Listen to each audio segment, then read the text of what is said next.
नमस्कार दोस्तों। मुझे एक वीडियो शूट करना है। आज करें या कल? नहीं, आज मेरा बिल्कुल मन नहीं कर रहा।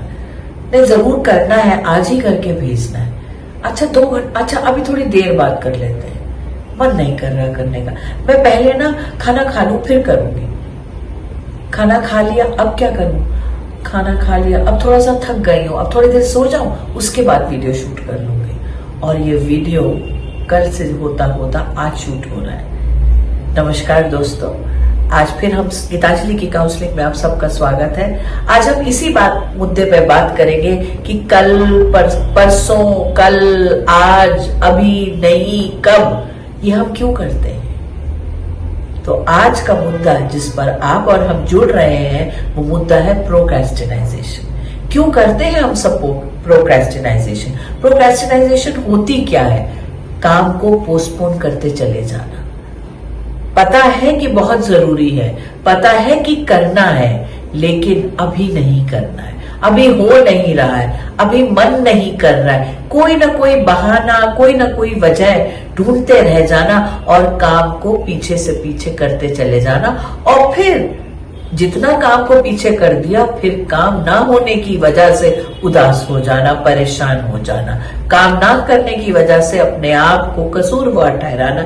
ये एक बड़ा अजीब सा साइकिल है जिसमें बहुत तकलीफ, बहुत दर्द, बहुत परेशानी होती है। और बच्चे, युवा, बड़े, आज के दौर में हर कोई प्रोक्रेस्टिनाइजेशन से परेशान है। जिम जाना है, कल से जाऊंगा, नेक्स्ट वीक से जाऊंगा, मुझे क्लासेस ज्वाइन करनी है कोडिंग की, अगले महीने करूंगा, अगले हफ्ते करूंगा।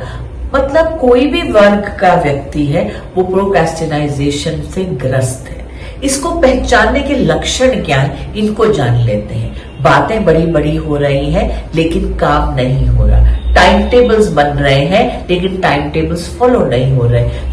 ऐलान किया जा रहा है लेकिन उस ऐलान को पूरा नहीं किया जा रहा। और फिर बहुत सारी वजहें, रीजंस दिए जाते हैं। जब आप देखेंगे कि घर में भी आप आपस में बात करेंगे तो ये वजह, ये प्रॉब्लम आ गई, इस वजह से नहीं कर पाए। हाँ करना है, मना नहीं करेंगे लेकिन कर नहीं पाते। काम इकट्ठे होने शुरू हो जाते हैं। फिर बहुत सारी चीजों से अपने आप को वंचित रखते हैं, क्योंकि मेरा ये काम रहता है, क्योंकि मैं ये काम नहीं कर सका। इस तरह की नकारात्मक सोच, इस तरह की प्रॉब्लम फाइंडिंग सोच, इस तरह की विक्टिम पर्सनालिटी बन जाना, इस तरह से गिल्ट से ग्रस्त रहना, ये प्रोक्रेस्टिनाइजेशन को पहचानने के लक्षण है। अब बात करते हैं दोस्तों कि इससे बचा कैसे जाए, इस प्रोक्रेस्टिनाइजेशन के जाल से खुद को निकाला कैसे जाए। इसके लिए बहुत ही सरल और सुंदर उपाय है। सबसे पहला उपाय है कि अगर मुझे ये परेशानी है, अगर ये मेरी आदत है, तो पहले मान जाइए, पहले इस बात का एतराफ तो कर लीजिए।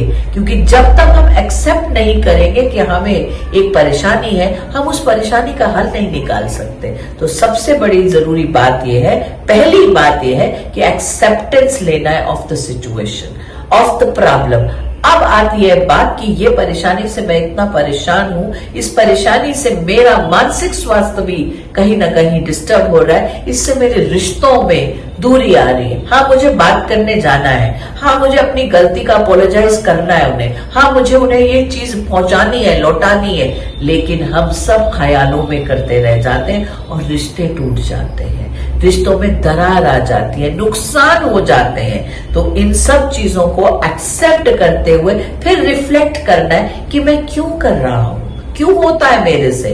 क्या मुझे अपने आप पे एतराम, अपने आप पे कॉन्फिडेंस नहीं है कि मैं कर पाऊंगा ये काम? क्या मुझे ये लगता है कि वो जो स्किल्स या एबिलिटीज, वो कौशल चाहिए उस काम को, वो मुझ में नहीं है? क्या एक जनरल लेजीनेस है? क्या मेरे को ये लगता है मैं अकेले नहीं कर पाऊंगा, मुझे हेल्प चाहिए, मुझे सपोर्ट किससे मिले, मैं ये नहीं ये मुझे नहीं पता मैं किससे ले पाऊंगा, मुझे बहुत डिफिकल्ट लग रहा है, मुझे तरीका नहीं आता, मुझे कोई इंस्ट्रक्शंस, कुछ गाइडलाइंस चाहिए। क्या वजह है? पहले हमने एक्सेप्टेंस ली, उसके बाद हमने रिफ्लेक्ट किया, वजह को जानने की कोशिश की, और पूर्णतः सच्चाई से वजह को जानना और पहचानना बहुत जरूरी है। अगर इस स्टेज पर आप वजह नहीं जान पा रहे हैं तो प्लीज मत झिझकिए, किसी साइकोलॉजिस्ट से मिल लीजिए, किसी सीनियर टीचर से मिल लीजिए, किसी अपने ट्यूटर से बात कर लीजिए, किसी बड़े व्यक्ति से बात कर लीजिए, उनसे इस बात पर गुफ्तगू करेंगे, बात ही बाद में बात सुलझ जाएगी। सुलझेगी कैसे कि आपको अपनी वजह पता चल जाएगी। मैं काम को इतना अच्छे से करना चाहता हूं कि मैं उसके लिए योजनाएं ही बनाते रह जाता हूं, और योजना बना बना के मैं थक जाता हूं। I get consumed with the planning and that I don't have energy left for action. और एक्शन टाइम का कोई भी रिप्लेसमेंट, कोई भी सब्स्टिट्यूट नहीं होता। अब बात आ जाती है कि आपने एक्सेप्ट कर लिया, आपने रिफ्लेक्ट कर लिया, अब आप अपने लिए गोल सेटिंग कर रहे हैं। गोल सेटिंग के लिए बहुत काम है आपके पास, लेकिन सारा काम तो एक बार में नहीं होगा ना। पहाड़ के नीचे खड़े हम ये देख रहे हैं कि इतना बड़ा पहाड़ मुझे चढ़ना है, और वो जितना बड़ा मुझे लगता है, जितना बड़ा काम मुझे लगता है, उतना ही मेरे हौसले पस्त होने लग जाते हैं और मैं पोस्टपोन करने लग जाती हूँ।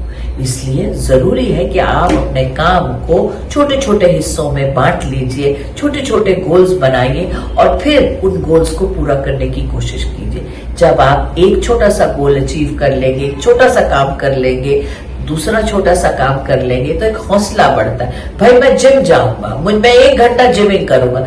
जिम जाने से पहले मैं वॉक करने की आदत तो डाल लूं। मैं 15 मिनट रोज वॉक करूंगी, 3 दिन मेरी ये रूटीन है। फिर 15 मिनट से मैं 30 मिनट वॉक करूंगी। फिर मैंने 3 दिन ये रूटीन बनाई। फिर मैंने 3 दिन ये रूटीन बनाई कि मैं 1 घंटा वॉक करूंगी। जब आप 10-15 दिन लगातार 1 घंटा वॉक कर लेते हैं, फिर अब आप जिम जाने का फैसला कीजिए और जिम जाइए। मतलब कि आप अपने गोल्स को स्मॉल गोल्स में बनाएंगे, आप रियलिस्टिक गोल बनाएंगे। कभी कभी लोगों को लगता है सबसे डिफिकल्ट काम पहले कर लेते हैं, तो चलिए ऐसा करके देख लीजिए कि आप डिफिकल्ट करके आपके अंदर एक उल्लास आता है, एक हर्ष का एहसास होता है, और वो खुशी जो है आप में एक ऊर्जा देती है कि आप आगे काम कर पाए। या आप पहले छोटा छोटा काम करके एक सेंस ऑफ अचीवमेंट, एक वाव फीलिंग लेना चाहेंगे। कभी कभी अपने दोस्तों के साथ सलाह मशवरा कर लीजिए, उनके साथ साठगांठ कर लीजिए कि वो आपसे 2 बार पूछ लें कि क्या कर रहे हो, काम शुरू किया कि नहीं किया, कितना कर लिया। कई बार दोस्तों के साथ ये फ्रेंडली सपोर्ट जो है आपको प्रोक्रेस्टिनेशन की हैबिट से बाहर आने में मदद करती है। कई बार आपको अपने साथ अपनी सोच जैसे लोग मिल जाते हैं, तो जब आप 2-3 लोग मिलके इस आदत से लड़ने की कोशिश करते हैं, तो जब मिलके प्रयास किए जाते हैं, एक दूसरे के प्रयास से आपका हौसला बढ़ता है और आप उस काम को कर पाते हैं। छोटे छोटे गोल्स जब आप अचीव कर लें, तो हर गोल की अचीवमेंट पर अपने आप को अप्रिशिएट कीजिए, अपने आप को एक कॉम्प्लीमेंट दीजिए, अपने आप को छोटा सा रिवॉर्ड भी दीजिए। अब वो रिवॉर्ड यही है कि जब मैं 5 सवाल हल कर लूंगा तो मैं जाके अपना कार्टून देखूंगा, या अपना जो मेरी गेम मुझे पसंद है उसको मैं 15 मिनट खेल लूंगा। ये छोटों के लिए नहीं, ये बड़ों के लिए भी है।